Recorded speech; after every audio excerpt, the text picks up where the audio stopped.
Hi guys, welcome to part 2 of my DVD collection overview. I'm sorry about part 1 got cut off there, something screwed up. I just talked about the Sentinel, Kiefer Sutherland and Michael Douglas, good movie, you know, plot to kill the president, all that stuff. So let's get started on part 2. We have Highlander Endgame and Highlander The Source. Both these movies came after the TV series. They both have Adrian Paul in them.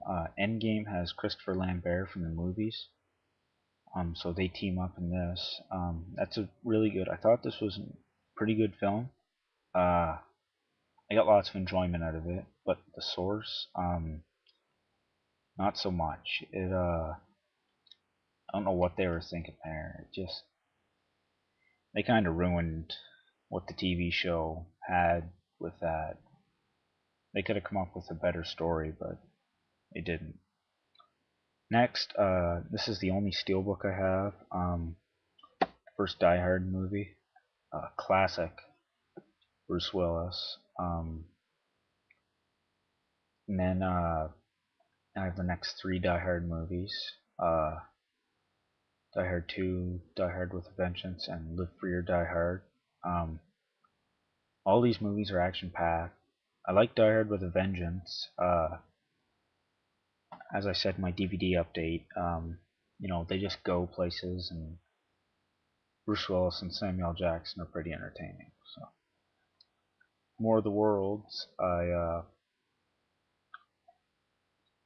explained that in my DVD update as well. Uh, you know, so check that out. Um, Jaws, another Spielberg film.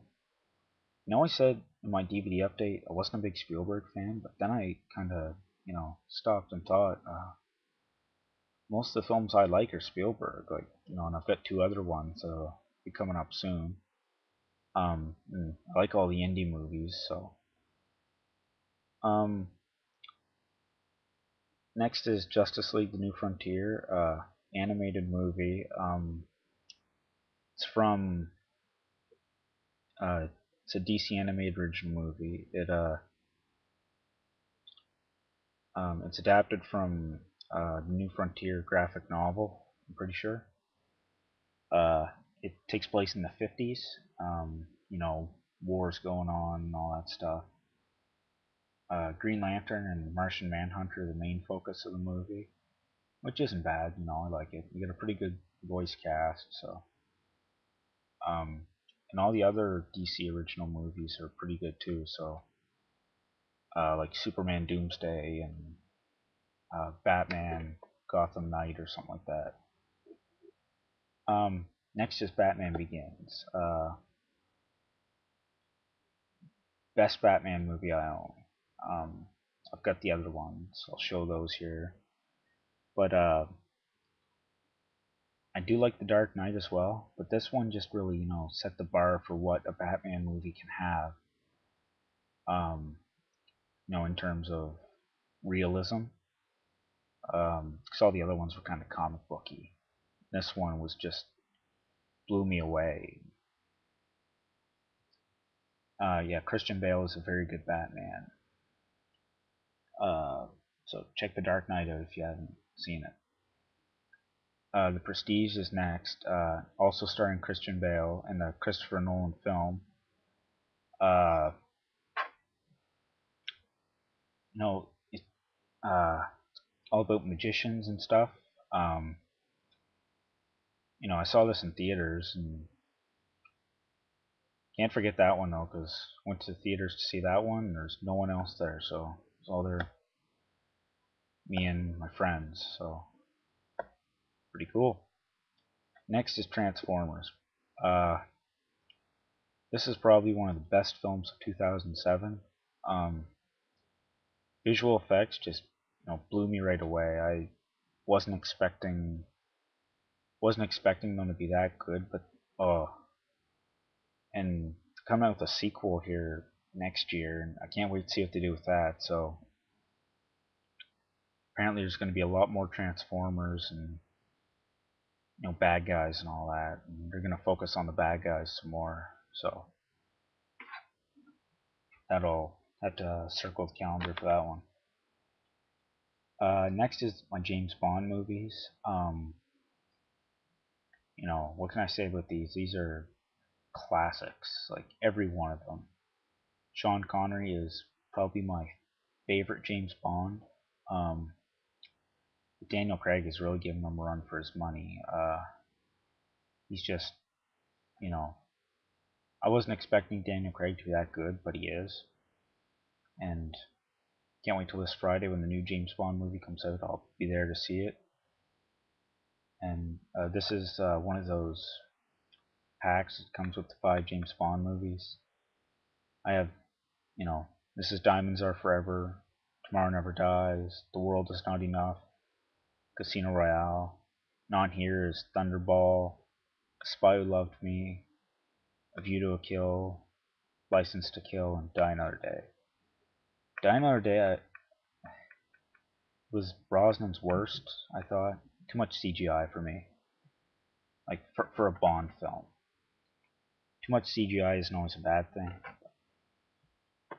Okay, so I'm going to take you up here now.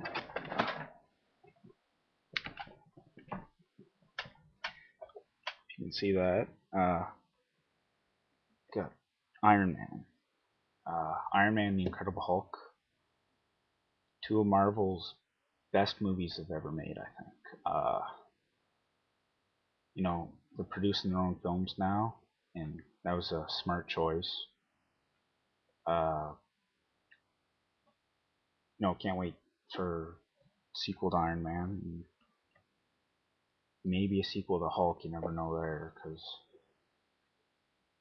they're undecided there at the moment. Next are Smallville. You guys know I said I was a big fan of this show. I do have season 1. I lent that out too. I don't know, my cousin or something like that. But I don't have seasons 2 or 5.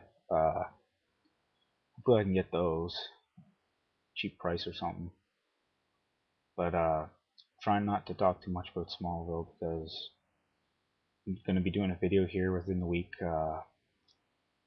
They'll go into a little more about that. So now we enter the wonderful world of Joss Whedon. Buffy the Vampire Slayer, his first show, very good. Not my favorite out of all his shows, but still, it has lots of lovable characters and stuff. So next is Angel, seasons 1 to 5, the complete series. This was a spin-off of Buffy. Angel was character on Buffy from seasons 1 to 3. The show did get canceled by WB, which is a shame because that really could have gone another year. But now they're just doing like a season 6 comic book thing. Take what you can get, I guess. Now is the show everyone should watch.